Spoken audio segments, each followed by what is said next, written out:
jungle.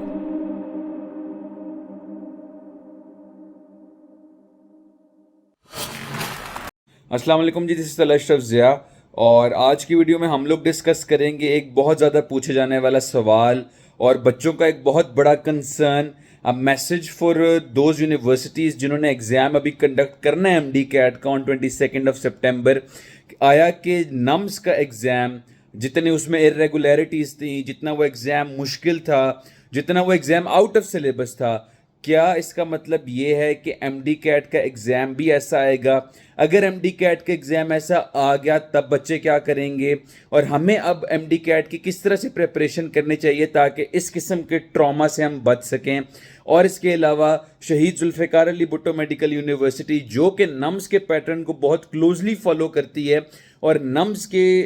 जो past papers हैं उनको काफ़ी फॉलो किया जाता है, उसमें क्या चेंजेस हो सकते हैं और उसके अंदर अपीयर होने वाले बच्चों को किन चीज़ों का ख्याल रखना होगा, तो हम वो चीज़ें आज अपनी वीडियो में डिस्कस करेंगे। पहली बात तो ये कि नम्स का एग्ज़ाम कैसा था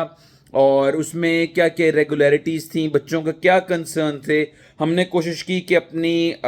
2 दिन पहले रिलीज़ होने वाली वीडियो में वो चीज़ एड्रेस करें और बता सकें अथॉरिटीज़ को कि भाई ये मसले वो हैं जो बच्चों को फेस करने को मिले हैं, और अब उसके अकॉर्डिंगली मैं वैसे इस हक में नहीं हूँ कि रिकंडक्ट होना चाहिए क्योंकि बच्चों का टाइम जो है और वो बहुत ज़्यादा वेस्ट होता है। मेरा ये मानना है कि जो एग्ज़ाम कंडक्ट हो गया उसी को ही इनको चाहिए कि मॉडिफाई करें और उसमें बच्चों को ग्रेस मार्क्स दें।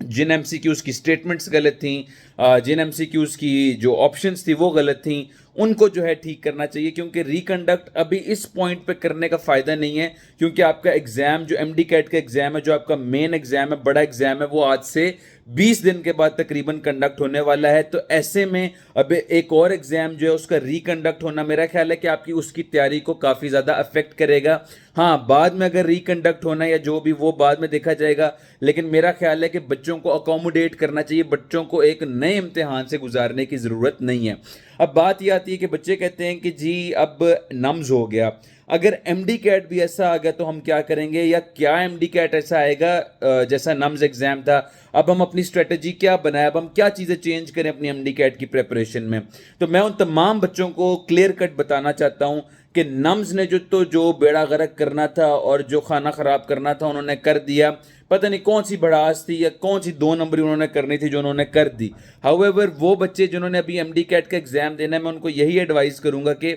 कि वो जो है अपनी तैयारी को उसी तरह जारी रखे जिस तरह वो पहले तैयारी कर रहे हैं। Now is not the time कि आप नए तजर्बे करें, आप नई किताबें करें, आप नई शॉर्ट लिस्टिंग करें और आप कोई नई चीज़ ही नया कट्ठा ही खोल के बैठ जाएं। दिस इज़ द टाइम जब आपने अपनी रिविजन्स करनी है, ये वो वक्त है जब आपने एफएलपीज करने हैं, ये वो वक्त है जब आपने अपनी पिछली की गई गलतियों पे फोकस करना है और उनको जो है आपने इन्हांस करना है, उन टॉपिक्स को मजीद स्ट्रॉन्ग करना है। ये वो वक्त नहीं है कि अब आप कहें कि जी अच्छा जी नम्स ने तो ऐसे एमसीक्यूज दिए थे, लो जी अब हम ये वाले नीट के एग्जाम्स करने लग जाते हैं, अब जी हम नम्स में जो पेपर एमसीक्यूज आए हैं अब जी हम उनको सॉल्व करने लग जाते हैं। आपने कोशिश करनी है कि खुद को कंटेन करें, खुद पे कंट्रोल रखें, अपनी एंजाइटी, डिप्रेशन और टेंशन जो है उसको कंट्रोल करें, अपनी मोटिवेशन के बारे में सोचें, ये सोचें कि आप इस जर्नी में आए क्यों थे, आप ये सोचें कि आपका ख्वाब क्या था, आपके पेरेंट्स की आपसे एक्सपेक्टेशंस क्या थी। और आप जब इस बारे में सोचेंगे तो आपको अंदाजा होगा कि यार एक एग्जाम में तो जो खच मारनी थी नम्स वालों ने वो उन्होंने मार दी। हाउएवर अभी भी आपके पास एक चांस है कि आप अपने पेरेंट्स के चेहरों पे स्माइल ला सकते हैं, आप अपनी वाइट कोट पहनने वाली जो आपकी ख्वाहिश है वो उसको पूरा कर सकते हैं, आप अपनी ड्रीम मेडिकल कॉलेज में एमबीबीएस करने का या बीडीएस करने का जो ख्वाब है उसको पूरा कर सकते हैं, आप अभी भी कैमकोलियन बन सकते हैं, आप अभी भी इकबालियन बन सकते हैं, आप अभी भी सिम्सोनियन बन सकते हैं, आप अभी भी अयूबियन बन सकते हैं, आप अभी भी रावलियन बन सकते हैं, आप अभी भी अपने ड्रीम मेडिकल कॉलेज में जाने का ख्वाब जो उसको पूरा कर सकते हैं, गिवन कि आप अपने ऊपर कंट्रोल रखें। आप इस बात को समझें कि नम्स वाला जो एग्ज़ाम था उसको आप एक दफ़ा के लिए इग्नोर कर दें, उसको एक दफ़ा के लिए भूल जाएं। आप ये सोचें कि आपके सामने एक बड़ा एग्ज़ाम है जो कि एक बड़े लेवल पे कंडक्ट होना है, तकरीबन 2 लाख बच्चों ने वो एग्ज़ाम देना है नेशनल और इंटरनेशनल सेंटर्स में। तो उसमें हम एक्सपेक्ट करते हैं, हम ये उम्मीद करते हैं कि जी ऐसी इरेगुलरिटीज़ नहीं होंगी, ऐसी चवलें नहीं मारी जाएंगी। और हमेशा ये कहा जाता है, मैं अपने स्टूडेंट्स को हमेशा ये रिकमेंड करता हूँ एक लाइन जो है इसको अपने पल्ले बांध लें। मेरे सीनियर्स ने भी मुझे ये बताया था, मैं भी आपका एक बड़ा भाई और सीनियर होने के नाते आपको ये बताऊंगा, hope for the best but prepare your self for the worst. अब इस लाइन को देखते हुए, इस लाइन को मद्देनजर रखते हुए, हमारे पास जो रिमेनिंग डेज हैं उसमें क्या कर सकते हैं? रिमेनिंग डेज में हम ये कर सकते हैं कि हम रिविजन्स जो है वो मल्टीपल टाइम्स करें, ताकि हमारी ग्रैस्प जो है सिलेबस पे, बुक की लाइंस पे और जो कॉन्सेप्ट्स हैं उस पर स्ट्रांग हो। इसके अलावा हमारे जो वीक कॉन्सेप्ट्स हैं, चूंकि नम्स के एग्जाम में बच्चों का मेन कंसर्न था कि जी जो कॉन्सेप्ट्स हैं वो बहुत ज़्यादा टेस्ट किए गए, एप्लीकेशन बेस्ड एमसीक्यूज बहुत ज़्यादा है। हम सपोज कर लेते हैं कि यार कल को आपका एमडी कैट जो है उसमें भी ऐसा ही होना है, तो उसके लिए आपके कॉन्सेप्ट्स का स्ट्रांग होना बड़ा ज़रूरी है। इसके अलावा एफएलपीज को सॉल्व करना, उनको टाइम करके सॉल्व करना और बबल शीट के साथ सॉल्व करना, ये बहुत इंपॉर्टेंट है। अगर आपके एग्जाम का टाइम 3.5 घंटे, आपने कोशिश करनी है कि आप वो 200 एमसीक्यूज जो है उनको 180 मिनट्स के अंदर करें। आप 3.5 घंटों की जगह 3 घंटों में करें। आधे घंटे का मार्जिन दे अपने आप को, ताकि कल को आप एग्जाम में जाएं और अगर एमडी कैट में भी वही चवलें मारी जाएं जो नम्स के एग्जाम में मारी गई थी,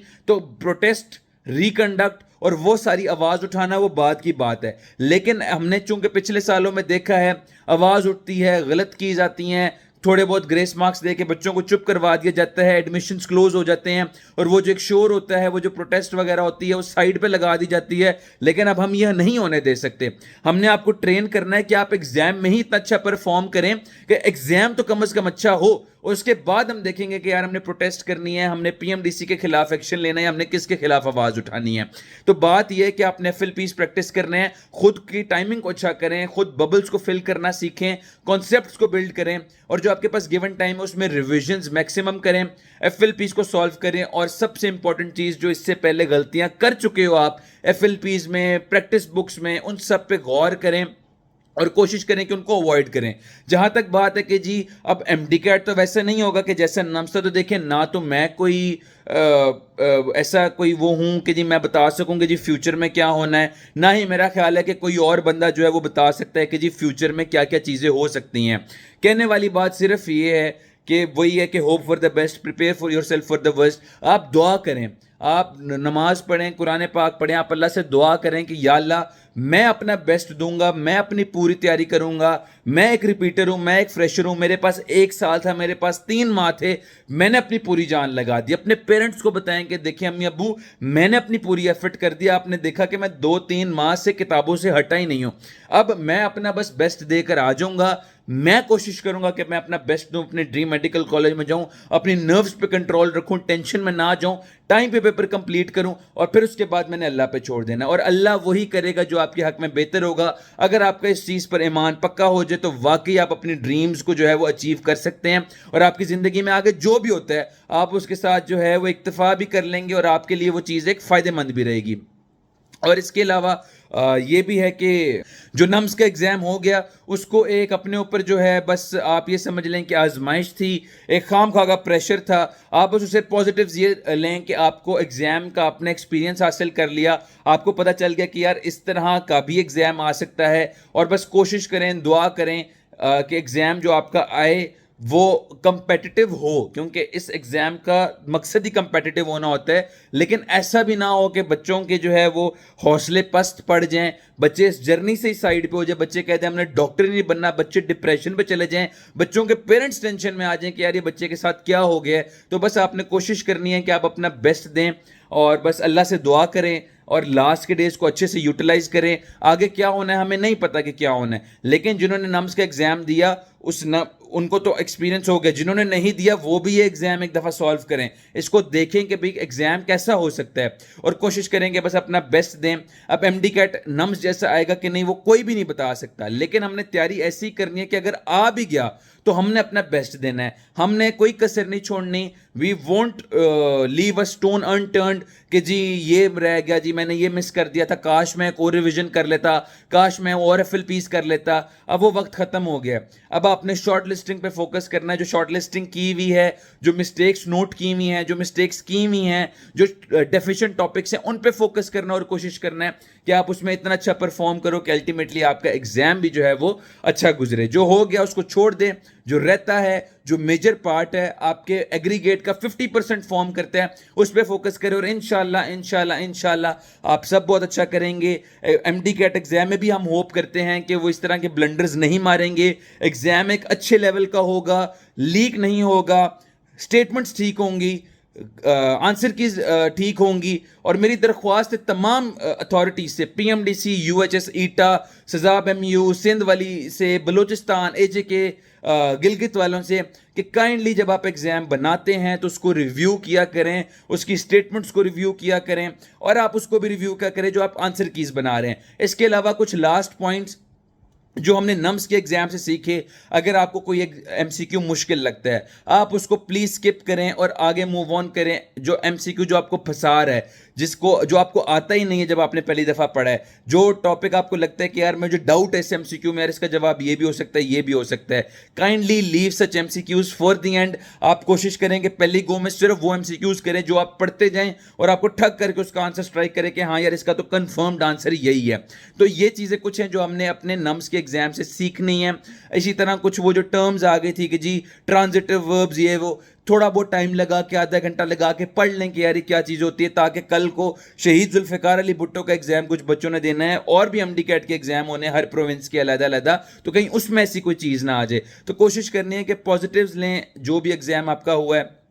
और इसके अलावा जो है पैनिक नहीं करना, एग्जाम में कंट्रोल रखना है। 3.5 घंटे का आपका एग्जाम है, कोशिश करें कि 3.5 घंटे अच्छे टाइम जो है फुल फोकस के साथ इन्वेस्ट करें, अच्छा एग्जाम अटेम्प्ट करें और क्लैरिटी के साथ अटेम्प्ट करें। और कोशिश करें कि एमसीक्यूज अगर नहीं भी आते हों, 10, 12, 25, 20 एमसीक्यूज नहीं भी आते, उनको एंड के लिए रखें। और जब एंड पे आप एमसीक्यूज करें तो कोशिश करें कि जो गलत वाली ऑप्शन है उनको क्रॉस कर दें, ताकि जहां आपके एमसीक्यू के ठीक होने की प्रोबेबिलिटी 25% या 20% है, वो हम इंक्रीज करके 50, 66% या उससे भी ज़्यादा ले जाएं। आप जितनी ऑप्शंस कम करेंगे उतना ही ज़्यादा चांस होगा कि आप जो है वो सही एमसीक्यू को सॉल्व कर सकते हैं। बाकी इसमें मैं कोशिश करूंगा कि एक डिटेल वीडियो भी बनाऊं कि एक एमसीक्यू को सॉल्व करने का सही तरीका क्या होता है। हाउएवर अभी के लिए यही, चूंकि बच्चों का कंसर्न बहुत ज़्यादा था कि जी अगर एमडी कैट में भी वही होगा जो नम्स में हुआ था, हम दुआ कर सकते हैं, हम एक्सपेक्ट कर सकते हैं कि वो इस तरह का नहीं करेंगे, लेकिन आपने अपनी तैयारी पूरी रखनी है कि अगर ऐसा हो तो एग्जाम तो हमने अच्छा देना ही है, लेकिन उसके बाद हमने उनको नहीं छोड़ना। हमने अपने हक के लिए, अपने इंसाफ के लिए आवाज़ उठानी है और हमने अपने से आगे आने वाले जूनियर्स जो हैं, जिन्होंने फ्यूचर में डॉक्टर बनना है, जिन्होंने फ्यूचर में एग्जाम देना है, उनके लिए एक सिस्टम को स्ट्रीमलाइन करना है। इनको जो है हमने बताना है कि यार हम अब चुप नहीं बैठेंगे, हम जो है अपने हक के लिए आवाज़ जो है उठाएंगे और हम जो है कोई भी इस तरह की 2 नंबरी जो है वो बर्दाश्त नहीं करेंगे। दुआओं में याद रखिएगा। अल्लाह हाफिज।